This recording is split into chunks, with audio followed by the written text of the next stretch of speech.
Welcome to our May 3rd edition of Saturday Simulcast.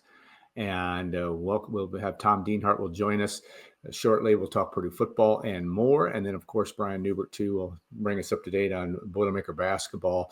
A lot going on. Storyline remains the same. We've got transfer portal news in football. We've got Brian's had a chance to speak with Matt Painter this week. A lot to talk about there. Want to thank our sponsor, the Union Club Hotel, the Boiler House Prime Restaurant. He had a chance, took an advertiser there but to the Clubhouse restaurant, which is actually below the Boiler House Prime. Beautiful facility on Cherry Lane, just opened a couple of weeks ago in the Boiler House Prime. I know they've got a lot of specials going on, but there are also a lot of interest in booked pretty solid here over the next few weeks. But if you get the chance to do that, you will enjoy it, I am sure. So I'm going to bring Tom Dienhart in, and we will talk a little bit. If I can get my internet to work here. We are really slow here. I don't know, Tom. You seeing me okay? I think hopefully this is going to translate better than I don't know whether the mice are not rolling around very well here in West Lafayette for me, at least on the internet. So if there's any little stoppages, bear with us. But Tom, welcome. It's still the weekly grind of Purdue portal shopping. You put on Twitter on Friday morning about the whole notion that Purdue is still pushing the shopping cart around. I guess my first question is, it has to be slowing down to some extent, but there's still a lot of things to go. I can envision the Karpick family pushing their shopping cart down the old aisle of Smitty's there on Lindbergh Road. Yeah, there you go. Way back in the day. Yeah, it is slowing down, Alan. They're getting toward the end here. A lot of just a flurry of activity for anybody who's been following along, obviously. The portal count, at least in April, is at 22 players, Alan, led by 5 offensive linemen, 4 defensive linemen, 4 receivers, and 4 defensive backs. Those have been the positions that have added the most talent here in that April portal window, which, the guys could jump in up to last Friday night at midnight. And, as far as the to-do list or what's still left to put in their shopping cart, I think they want roughly maybe 4 to 6 more guys. I think they want another defensive end. If they can get a couple more offensive linemen, they would. A safety, and I think they want a tight end. So defensive end, O-line, safety, tight end are probably the 4 positions where they're still looking to add players. And again, at least 1 in each position, maybe 2 O-linemen and 2 safeties. So sit tight, stay tuned, Alan. Could have some more additions here. But soon it will all be finished. Yeah, you look at the whole situation, and you're still the pool's a lot smaller. Obviously, not everybody's been spoken for. I know On3 put on a list of the top guys that are still available. Purdue's in for a couple of guys in their list, but from that standpoint, even as you get into May and into June, there could still be some late additions, and that number right now, what we're 49 overall. If you add the 2, the winter and the spring, that's a number that we expected, but it's still a large number that's still the same. Yeah, we go back to when you and I talked to Barry Odom not long after he was hired. He said he brought, I think, 50 plus guys his first year and his second year at UNLV as well. So we're bumping up right against 50 now. We're going to probably crest past 50. So Barry Odom was true to his word here. A lot of new players from the portal, like you said, 49 overall between the winter and the spring additions. And we could see dribs and drabs of players, be added into May and obviously May and maybe even in June and July here.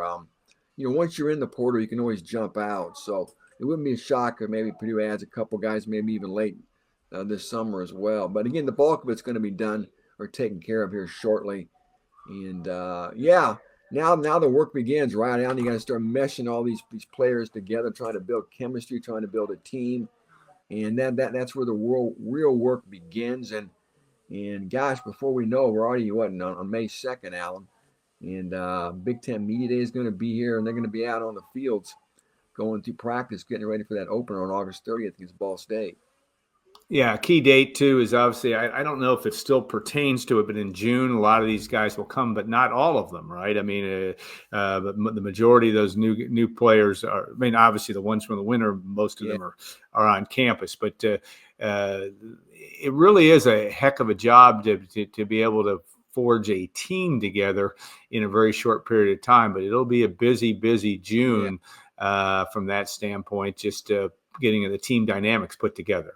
Yeah, some guys will get it probably later this month, I would think. Well, whenever they finish Yeah. up their academic school obligations or wherever they're at now, that's obviously going to be the factor that determines when they get her. So I would imagine some will get her later this month, for sure in June, Alan. The remaining portal transfers will get here as well. So they got to get settled and like I said, get sorted out, and we'll see some of these high school players arrive too. The guys who didn't come early.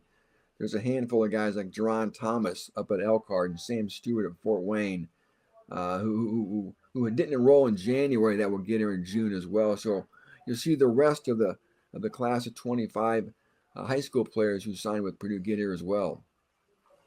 One thing we haven't really talked about is special teams, the portal, and where Purdue sits. There have been some additions, obviously, at long snapper, at punter, at kicker. Bring us up to date on that? And that obviously is a big emphasis of any football program. And Barry Odom's talked about that need to be really good in that area. What's the latest from your perspective in terms of how that is shaping up for Purdue in the kicking game and special teams? I think it seems to be coming along pretty well, Alan. I'm going to say this too. I think they have a very good special teams coach, James Shebist. Oldest guy on the staff. Yeah, been all over the country. A little white hair there. Yeah, white hair. He's a big son of a disciple of Houston Nutt. I know Houston Nutt's a good friend of his. So they have a good special teams coach. And you're right. Purdue's adding a long snapper from Georgia. They have a true freshman walk-on long snapper coming in too, a kid from Pittsburgh named Justin Schmidt. So Luke Rabb's the kid from Georgia. So those are your two long snappers. And they brought in the punter from Nebraska, Jack McAllister, who Alan actually was at Washington for 3 years and just got to Nebraska in December, went through spring football, now he's leaving again. Nebraska changed their special teams coach, and the special teams coach wants a punter who can punt rugby style, and McAllister can't do that. So that is why he's moving on. But again, he was the Washington Huskies punter for 3 years, so I think he's a good one. And they had a kicker in yesterday, and he's a kid who can kick and he can also punt. So he'd be a nice get. So we'll see what happens there.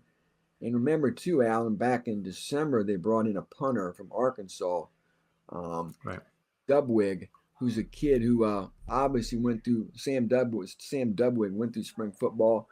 He's involved as well, and they still have a walk-on punter here who's been on the team for 4 or 5 years now. So again, they've got plenty of options there, but I think one thing to watch is kicker. Will they get this kicker? Will they add another kicker? Because right now they've got Spencer Porath, who they feel very good about, and they've got a walk-on as well on roster. But do they want more of a proven kicker to sort of complement Spencer Porath moving forward? Well, in sport, Porath obviously as a freshman had some challenges, but I know that from a standpoint of the coaches were trying to, just even during the spring showcase when I was on the sideline, my only real experience of watching them practice this spring is, they were really working with those guys, keeping their attitude up, making sure that, it's so much of a mental game. And Porath came in obviously with a lot of accolades and the ability, to have to play right away. And I think that is always a challenge for a head coach, the head coach, yes, but also your assistant coaches and your special teams guys that can get the job done. But I was impressed with the amount of detail that they were trying to sit with those guys just to make sure that they can keep their heads right moving ahead, because it's such a psychological game at that position. Yeah. We all got to keep our heads screwed on right, and you want to feel good about yourself and be confident. That's half the battle. And you're right. They seem like they've done a good job trying to keep those guys positive. And Alan, I'm sure anybody who's watching this has noticed once again Purdue's dipping into the Georgia Bulldog market for a second year in a row. And last year they brought in 4 Bulldogs to mixed reviews, to put it kindly. None of the 4 really had much of an impact. And the only one back is there's 2 of them back. Dienhart Morissette, the wide receiver, and C.J. Madden. I think both those guys, Alan, have a chance to maybe be significant contributors this year. Madden off the edge, and of course Dienhart Morissette, the receiver. Again, Purdue's back to Athens, Georgia for 4 more Bulldogs. I talked about the long snapper. They brought in Luke Rabb. I tell you what, the 2 wide receivers, Nitro Tuggle and Michael Jackson, especially Nitro Tuggle, he's obviously has a lot of fans excited with good reason. An Indiana kid, a 4-star recruit. He could be that real difference maker they need. So Nitro Tuggle, I think, is going to get every opportunity to be that alpha wide receiver that this receiving core needs. And Alan, maybe the best of them all is this gigantic offensive lineman, Marquise Easley. He's from Kankakee, Illinois. That's where Jimmy Smith was from, right? Yeah, right. Not to really date us, but yeah. Jimmy Smith, maybe the highest recruited Purdue running back, is the highest recruiting running back in the last 40 years. Of course, yeah. I played under Jim Young for a couple of years. Yeah, Marquise Easley is the next guy from Kankakee. He comes with a lot of accolades too, Alan. He's got what I like to call a fat scrapbook. Yeah. Accolades in high school. Purdue recruited him out of high school. Of course, they didn't get him. Now they get him on the rebound, and same with Nitro Tuggle, a guy they recruited. So that's why you always maintain good relationships. You never know when life could circle back, and you may want to re-recruit somebody. So in this instance, here we are. Nitro Tuggle's a Boilermaker. Marquise Easy's a Boilermaker. Now I would suspect Easy's probably going to start. This offensive line, Alan, 5 guys they brought in here in April, and I think they look like they're 5 pretty good players. And Easley again probably leading the pack. And I also love the big guard they got from Auburn, Braden Joyner. He's another guy I think is going to have a great chance to start as well. In the return game, and we got a little bit of sense of that in spring, but obviously with some of these other skilled positions, James Shebus is going to have and Barry Odom going to have some choices to make. And again, another thing that you want to be able to formulate as much as you can. It's a big part of what you do, and having people that you can trust back there. Last year Dylan Thieneman was a guy that you felt, though he struggled a little bit early on catching the football, that he's a guy that you could trust back there. That's going to be another big part of this, of putting this team together. Any inclinations? I know that you had a couple guys, and Ross being one of them, back there in the spring. But what do you see there? Yeah, Charles Ross, the receiver from USC. He's a wideout that they like, Alan. I think he's probably one of 5 wideouts right now. They had a whole raft of players back there in the spring. Jesse Watson, I know, the diminutive wide receiver from East St. Louis was back there. So they were cycling through guys. And this is going to be, the return game is going to be something that continues to audition, especially now that you've got to have an influx of even more players in the spring portal window who maybe could be candidates in the return game. So, yeah, you always want a difference maker back there if you can get a difference maker. Obviously, priority number 1 is protecting the football and securing the football, right?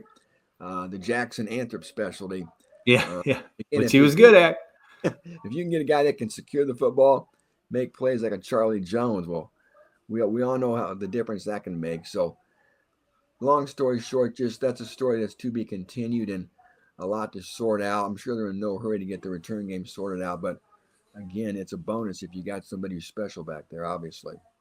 Yeah, as you look ahead, all parts of it, all facets are going to be important as Barry Odom gets off to his initial start, and the Boilermakers try to dig themselves out of the Big Ten's basement. And we talked about that earlier. Not that it matters; it's so difficult. We talked about this last week a little bit.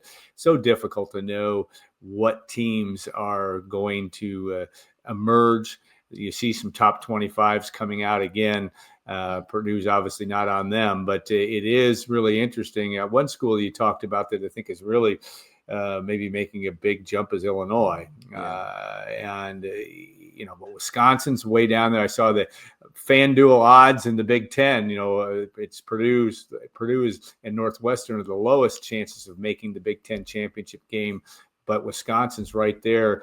There's a lot of schools where they're going to have to figure. Wisconsin's one that they expected to, with Luke Fickell, to be at a high level. There's work to be done to jump to go up the rung of the ladder, so to speak, as this continues to progress in 2025.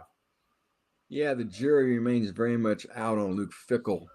That marriage doesn't look like it's going very well. I think it's safe to say the fan base is a little antsy up there.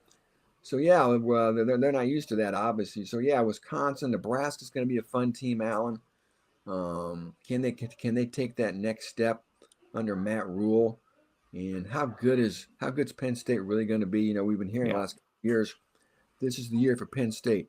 This is the year for Penn State. We're here again, and it looks like they got another team that's loaded. Can they finally get over that hump, though, Alan, with that Ohio State hump in particular? It's going to be fun to see what James Franklin can do as well. And again, talked about Illinois, preseason top 15 team. Indiana's a team that's probably going to be in everybody's top 25 as well. So Big Ten's not getting any easier, Alan. The hill is as steep as ever, and Barry Odom knows that. But I will say I'm a little more optimistic with what they've because of what they've done in the spring portal window. Now the key is going to be how well these guys can develop and how good of a game plan that this staff can put together, and how cohesive of a team they can build too is going to be the real keys. Well, Purdue does not have Penn State on the schedule. Obviously, they have Illinois in West Lafayette on the 4th of October, and the murderer's row of Michigan and Ohio State in consecutive weeks in the first 2 weeks in November will not be a cakewalk. Of course, Michigan, the Boilermakers, will go to the Big House this year. The Ohio State Buckeyes come to West Lafayette before Tom Dienhart gets to travel out to Seattle for that game out there. So it's going to be an interesting ebb and flow of the schedule. How many times they played Michigan, Ohio State back to back? Yeah, not often. I can't. I'm trying to think of when they have, if ever, because even in Drew Brees' 2000 season, they played them in the same month, but they played Michigan on the front end of the month with the Travis Storch Mulligan game where he hit the game winner, and then played Ohio State at the end of the month. When Purdue really set sail for the 2001 Rose Bowl. But yeah, that's a good question. I'll have to look that one up. I can't think of many times. I actually do. I would digress here. 1999, Joe Tiller. They went to Ohio State or Michigan first, and then I think Ohio State the next week. Both road losses. Ohio State lost a bitter one. Michigan beat Purdue with a quarterback named Tom Brady. In the Big House in 1999, but that might have been the only time I can think of having. But that'll give us something to chew on this year. But that's going to be a rough November. Obviously, in the Big Ten, it's Penn State certainly. Ohio State's going to be right there. You have to think Michigan will be in the mix. Illinois will be also, as you've mentioned. Oregon's going to be. Oregon's going to be right there too, and it'll be interesting to see how that all plays out. All right, Tom Dienhart, thank you so much as always. We appreciate your work. Make sure you check it out on GoldandBlack.com. It's a daily grind, and he's grinded it about as well as anybody. But make sure you check us out. You can subscribe. What a great idea to subscribe to our magazine. You can also obviously watch and listen to us on our podcast and Zoomcast. But if you really want to know what's going on, you want to be on our message boards and obviously get Tom and Brian's great work in premium articles. All right, we're going to make a short transition, so to speak. Brian Neubert will join us. We'll talk some basketball here on the back end of Saturday Simulcast, brought to you by the Union Club Hotel. So stay tuned.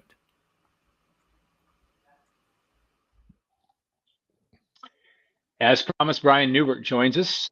Alan Karpick here, and we are every week there's something going on in Purdue basketball, Purdue men's basketball. Brian, you had the chance to talk to Matt Painter on Thursday. A lot going on in his world. His roster is formed and ready to go. But I guess maybe I'll start with just your conversations with Matt and your impressions. I mean, known the guy for a long time, worked around him for a long time, but I thought one comment that he made that was extremely interesting, just talking about the sacrifices some of his players made to stay in West Lafayette, or at least to keep the band together. Other impressions or and comments on that with respect to Matt? Yeah, no, this was their first off season, and I would highly recommend everyone go read that story Yes. on our site. I'm not going to read it to you here, but I think that he this was their first real spring in this new climate where they had to keep their best players, and they had to add really important pieces through the portal or otherwise, and it's a money game now, and it's a very foreign sort of environment to the way Purdue has always operated, and it couldn't have gone any better. To be honest with you, that's me editorializing on that. He didn't specifically say that because he's always going to talk like a coach and say, "Well, we got to see what these guys are when they get here." But for Purdue to go out and get perhaps the best big man this portal cycle. I'm sure there have been some other really high end guys come through after Oscar Clough committed to Purdue, and then to get Omer Mayer, not a transfer, but a really high end recruit, and then to add Liam Murphy just out of sheer need.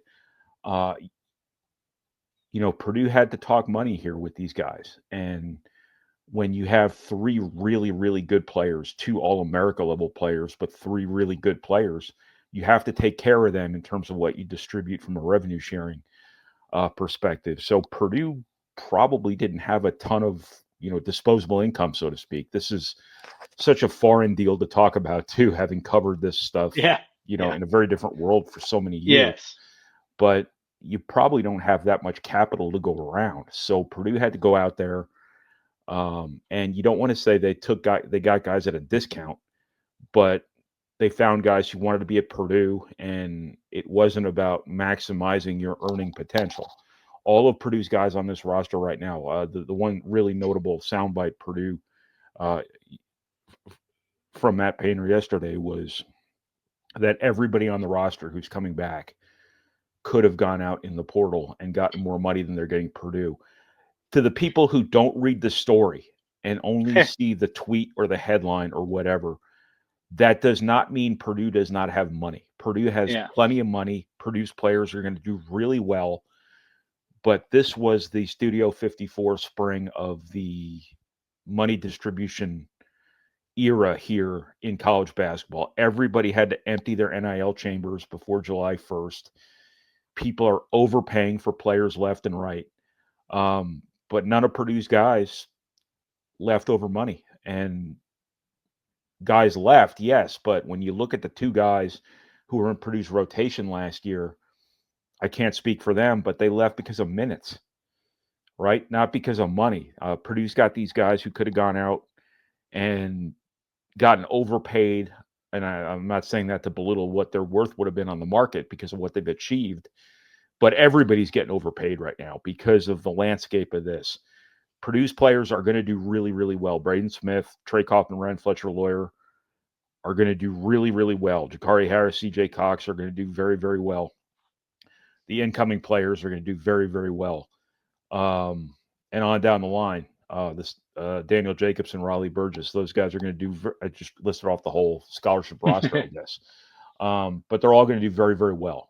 Purdue's in a pretty good spot, a really good spot in terms of money. And I think what money has done in the NIL era for Purdue is it has kept players more than it has gotten players. That's how they kind of crafted their NIL strategy. Take care of everybody, but also treat people well enough to where they don't want to go looking for something else somewhere else. I think this was really the first time where Purdue had to go out in recruiting and talk about money, and look how it went. It went great. Purdue could not have. When you look at who won the portal. It's going to be a brand new hot take factory in college basketball now every spring, when it's inevitably asked every year, who won the portal? Well, the way you need to look at that is, who did you lose? Who did you get? How did who you got fit with who you kept? And so on and so forth. And I think when you look at those sorts of questions, Purdue could not have done any better than they did with Oscar Clough, Owen Mayer, and Liam Murphy. Now, Liam Murphy's the guy who, wouldn't be at Purdue if Camden Heide hadn't left. But as I said before, Camden Heide, Miles Colvin did not have clear paths to big minutes at Purdue, and that's the story there. I don't think anybody on Purdue's roster really looked for something else someplace else, and I think that speaks to the solid nature of Purdue's program, the way these guys trust their coaches, the way their coaches treat them, the way they're honest with them, the way they're fair with them, but also the money piece of it. Because if guys at Purdue were making nothing, then no one would blame them for going out and looking for something somewhere. And you obviously have guys on this team who could have made more money somewhere else because other people are spending like drunken sailors, but nobody did. I don't think there was really ever any clear and present danger to Purdue losing any of its best guys. I know there was a lot of talk about Braden Smith on the internet, and I will just point out that was on the internet. The internet is not real life. A lot of people got gaslit on Twitter and on Facebook and whatever by these stupid rumors that are fueled by other schools and fans who just don't know any better, and they just spread everything around, and they tell their friends who then tell their friends who then tell their cousins who then, claim to have inside information, and, all of a sudden these things grow legs and they, start sprinting before they're even walking. It wasn't reality. There was never anything to that. And if the situation at Purdue wasn't as good as it is for all these guys, maybe there would have been some concerns in that regard. But Purdue's in a really good spot here. And I'll keep going back to my point that, all of this stuff that has changed in college basketball that really could have hurt Purdue, or at least not worked to its advantage, has absolutely worked to its advantage. When you look at the substance Matt Painter always looks for, and when you see that, I'm just picking names and numbers out of hats here, so please don't quote me on this. Please don't aggregate this, but quote, the word aggregate is the new quote, I guess. Yeah. Let's say Jakari Harris, just to pick a name out of a hat, could have gotten a few $100,000 more going somewhere else. The fact he didn't speaks to what he values beyond money. And when you're Matt Painter and you're looking for substance in an increasingly unsubstantive world, that's what reveals your substance. Jakari Harris wants to win. Jakari Harris wants to be at Purdue. Jakari Harris isn't going to turn down his revenue sharing money because all he cares about is winning and being at Purdue, but he's not going to go looking for more money somewhere else at the expense of, winning, being at Purdue, playing for the coaches he chose out of high school, getting a Purdue degree one day, stuff like that, being comfortable, being happy. People look at this, and I've been guilty of this before, of thinking that money is the only thing that matters to everyone. I think that's true for,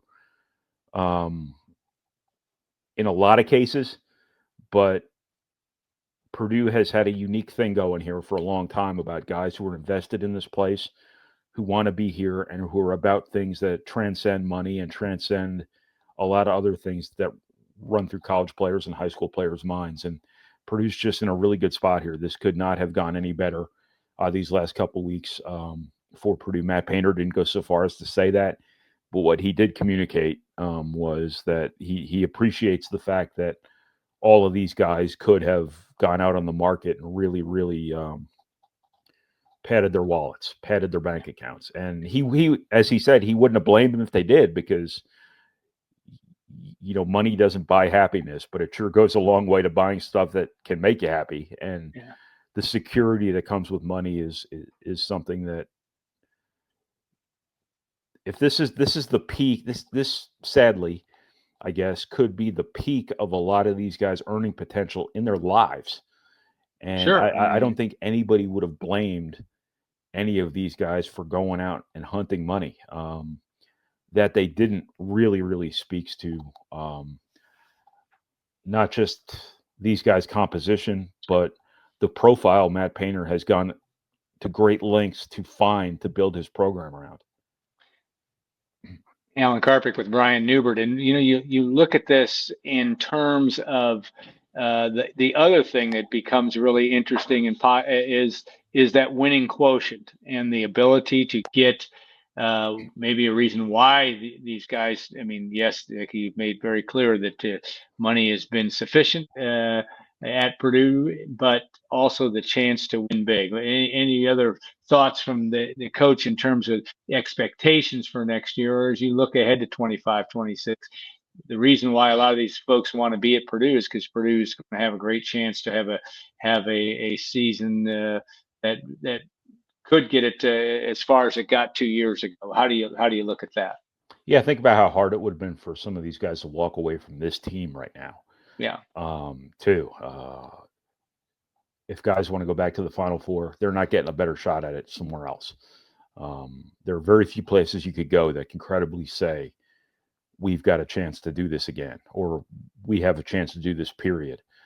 So yeah, one other thing he did kind of talk about, and this echoes, and I'm not taking credit for the IP on this, but he did kind of echo what I've said on this podcast a few times, that legacy is something that matters. That you have a few of these guys have this unbelievable body of work at Purdue. They've got this opportunity ahead of them now to have a great year this year, to really do big things with this team.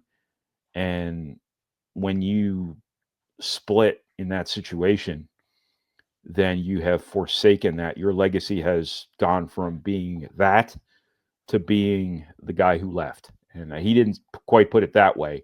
That's the way I would put it. But he did talk about how legacy is probably something that's important to a lot of these guys and something that they didn't want to forsake. And as I said, I've said that on this podcast before. And it was interesting to hear him say that too. I've had fans tell me before that so-and-so shouldn't leave early for the NBA because of legacy. And that could be like the most entitled thing to say ever, because a lot of everybody's circumstances are different. Like when Carson Edwards left after his junior year, he had to go. Like, yes, he had a chance to be the Big Ten's all-time leading scorer or whatever, but he was never going to be hotter, to be at a higher level as a player than he was after that NCAA tournament. And he was in a situation where he really wanted to take care of his family, things like that. This was a very different time. If Carson Edwards was a college basketball player right now, he would be a millionaire. And none of the dynamics that forced him out of Purdue would have been at play. I think Caleb Swanigan, to a certain extent, was in the same boat. He was a first-round draft pick. And back then, a first-round draft pick had to go because you were going to get that guaranteed money. Now, we live in a world where if you're a fringe first-rounder, you make more money in college at certain places than you would make as a second rounder, even a late first rounder. And it's just, there's very little decision to make. Zach Edey, I'm sure he had to go through a process to get as much information as possible. Braden Smith, it seemed like a no-brainer for him to come back, given how well he's going to do at Purdue financially versus what he would have faced in the NBA when he would not have been a guaranteed first rounder. He might have been. I have no idea, but he would not have been a guaranteed first rounder. The certainty at Purdue, the security at Purdue, I think blew the NBA option out of the water. And you're going to see that around college basketball now. College basketball is going to get older. It's going to get better.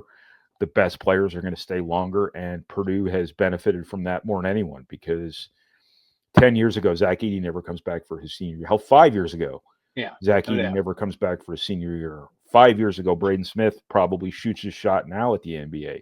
5 years ago, Trey Coffin-Rand maybe shoots his shot with the NBA. now. Fletcher Lawyer might do the same thing.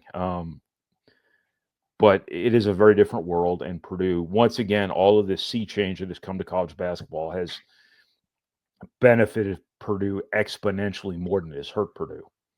Yeah, and that's a big factor that, like I said, we all, or at least I'll speak for myself, you wondered 3 or 4 years ago how this was going to play out. I suppose we still do in a lot of ways, but it may end up really working to Purdue's advantage just by what Matt Painter has built with this program, the culture, all the things that you've talked about since you've been basically since you've been covering them, that they've gotten to this point. All right, one of the news items on Friday that you hinted about on Thursday's Boiling Over is, of course, Purdue's going to play University of Kentucky October 24th in Lexington in an exhibition game, not a charity exhibition game, as I understand it, but a chance again. And it seems to me, just looking at it from a broad stroke, is this is another chance for Matt Painter to take a team down there that will be a preseason, maybe number one or whatever the Boilermakers will be heading into next year, go play against a team in Kentucky that's under Mark Pope trying to make got to the Sweet 16 last year. They're going to be a top 15, if not top 10 team, but a chance to go down and I'm not saying to get humbled, but you're going to get tested early and be able to assess a little bit of what your mettle is playing down in Rupp Arena. Yeah, I couldn't name the opponent on Thursday, but I obviously knew about this because I just didn't have it on the record from somebody. I didn't want to burn somebody. Anyway, once again, for the third year in a row, Purdue goes on the road for this thing. I don't think Matt Painter has any interest in playing at home. I think he wants these games on the road. He doesn't want that first big road game that counts to be their first game on the road. I think this matters a bit more too this year. Last year, it was a big deal because you had a bunch of freshmen that had to play for you. This year, you're going to have newcomers who have never played in these environments before. Omer Mayer has never played in an environment like this. I don't know what pro basketball is like in Israel, but I'm guessing it's not like Rupp Arena. Yeah. I don't know what basketball is like at Washington State and South Dakota State, but I'm guessing Oscar Clough has never. He might have played at like Arizona or something like that when they were good. But and they have good crowds, but not the same, certainly. So you don't want your first big road game that counts to be your first experience in an environment like that. I think, this is something too where this is going to be another year where every time Purdue plays on an opponent's home court, it's Super Bowl Sunday. And, the court storming topic came up a lot. Be back at that again, yeah. It's a good problem to have that, you're kind of the center of the court storming conversation, but it is something you have to deal with. And, Purdue has found a way often the last few years to lose that first Big Ten road game in December. Wouldn't it be great to win that game this year? I don't know who it's going to be. It'll be a bottom half of the league opponent probably because they stuff all the lackluster. They don't want the big TV games in December because TV needs to backload the schedule. But I think that this helps prepare you to go to Alabama, right? This helps prepare you for the Big Ten season. One of those games will be on the road in December. This, hopefully for Purdue's sake, that this is the intent, helps make you better for those games. Did Arkansas matter for Purdue in that regard? I thought the Arkansas thing was the best thing that happened to that team because it pissed them off. The game doesn't count, but that doesn't mean players don't want to win. Losing to Arkansas pissed that team off, and that anger was really kind of what defined that Purdue team and the reason they were so robotic and so businesslike and so cutthroat all season long. Last year, the Creighton thing was a positive experience. You played that game, though, with a team you didn't end up having the rest of the year because Daniel Jacobson gets hurt 2 games later. And so that experience is probably a little bit of a wash. This one will be. I don't know what the charity component of these things has done to galvanize the crowds. I think Arkansas is a pretty lively crowd nonetheless, but they were really into the charity part of it too.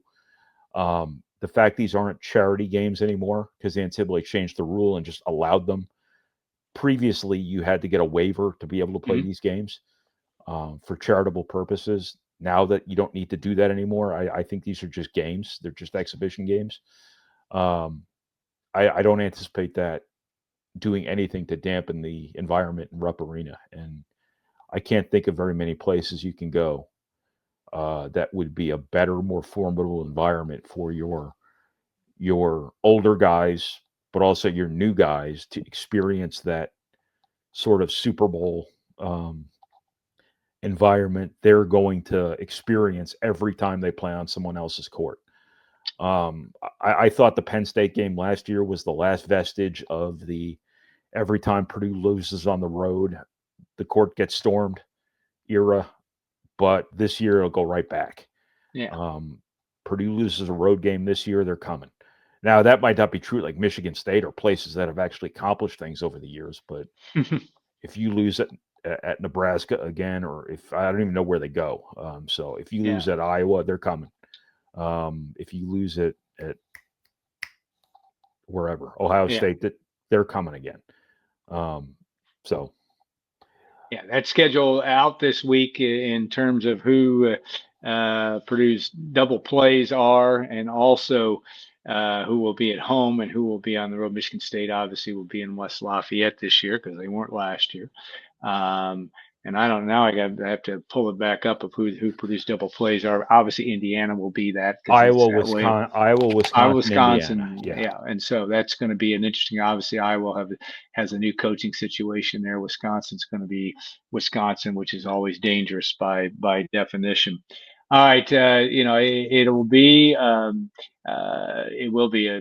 big event. 22,000 or whatever it is at Rupp Arena these days it'll be to the rafters, as it always is down in Lexington, and it will be a big environment for Purdue. All right, give us a quick wrap up of what I know. By the time this airs, you will be in Fort Wayne watching some prospects. But what's next on the basketball recruiting front, not only from an observation standpoint, but any other news that you care to share? You can get it all in Boiling Over too, and a really good Boiling Over on Thursday. You can check the site to do so. But anything else from your perspective? Yeah, this weekend I'm just going to, well, I guess right now I'm in Fort Wayne. Yeah. It doesn't look like I'm in Fort Wayne, but I'm in Fort Wayne to check out a couple of guys that Purdue's looking at for 2026. A few of their top 2027 targets are there. And then in 2 weeks, I go to Omaha for the evaluation period. It'll be the Adidas event I think it's in I can't remember where the actual facility is, whether it's in Council Bluffs or whether it's actually in Omaha, but I think it's in Council Bluffs. So technically I'm in Iowa, but really it's Omaha. That'll be Trey Thompson. That'll be Luke Ertl. That'll be Bo Ogden. That'll be a bunch of these dudes that Purdue's been on for a very long time. And, Matt Painter will be there. A couple Purdue assistants, I'm sure, will be there. And they'll split their time between there and Memphis at the Nike event, where all of their top prospects are going to be, between those two events. So there will be plenty of stuff to come on our site from Omaha then.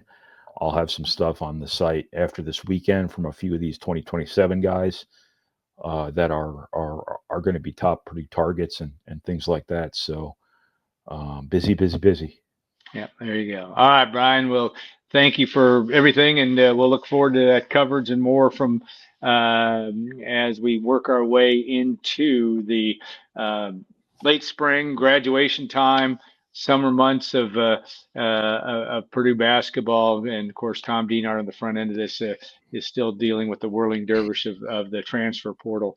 Thank God I cover the team with 15 players. That's all I have to say about what Tom's doing right now. Yeah, it is nutty. But I did think, and I be interesting to see how, as this continues to evolve, and football is going to be this way for a while, maybe forever if you're Purdue. This transfer portal thing is going to be a thing, and yeah, I'm glad that you're dealing with 15 guys, and it's not quite as fluid from that standpoint. So, Brian, have a good rest of the weekend. Safe travels, even though you're already in Fort Wayne. Appreciate that, and we'll put a wrap on this show. I do want to thank our sponsor, the Union Club Hotel, the Boiler Up or the Boiler Up Bar and the Boiler House Prime Restaurant, the new restaurant at the Pete Dye Clubhouse, spectacular venue, and it's getting rave reviews already, and packed to the gills in terms of if you want to make reservations, do so well in advance because people are going there, which is a good thing. And don't forget to hit the like and subscribe button. Of course, you can leave a positive review. Always you want to do that about Brian Neubert anyway. And check out our work on Gold and Black Radio, on our radio show on Tuesdays. Of course, Saturday Simulcast. You can also subscribe to that thing called GoldandBlack.com. That's that website. Use the PU1 at checkout when purchasing a monthly subscription to GoldandBlack.com. You get 2 months for $1. You can subscribe to the GoldandBlack.com newsletter. That's free. YouTube, Apple Podcasts, and Spotify, and enable alerts. New highlights and videos are uploaded, yes, weekly, twice a week at this point in time. So we appreciate you. Thank you for taking the time on this weekend to enjoy some of our content, and we'll look forward to more next week in our next edition of Saturday Simulcast.